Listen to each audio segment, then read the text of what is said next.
আজকে যে জিনিসটা দেখাবো ভিডিওটা দেখাবো মানে সবারই কান্না কষ্ট লাগে। আজকে এই যে এখানে যে বাবুটার খেলনা, যে বাবুটা এখানে বসে খেলতো প্রতিদিন, আজকে সেই বাবুটা নেই। বাবুটা আজকে মারা গেছে। খেলনা পড়ে থাকলো এখানে নেই।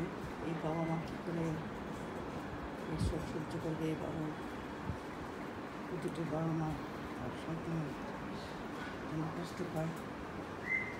বাবুটা হঠাৎ করে অসুস্থ হয়ে একদিন ভিতরে বাবুটা তো সব খেলনা এখন ভালো আছে। ওদিকে কষ্ট করছে, এতক্ষণ হয়তো বাবুটা মানুষের জ্বালাবো, আজকে শোনাই সে আমরা তাকে শোনাতে চলে গেছে। বাবাটা একদিনে অসুস্থ হয়ে এই বাবুটা চলে গেল। তো সবাই ওর জন্য দোয়া করবেন, আমরাও দোয়া করছি। যদিও বাচ্চাদের কোনো পাপ নেই, একটা আল্লাহ যেন আমাকে খুব ভালো রাখে। এখানে রেখেছি।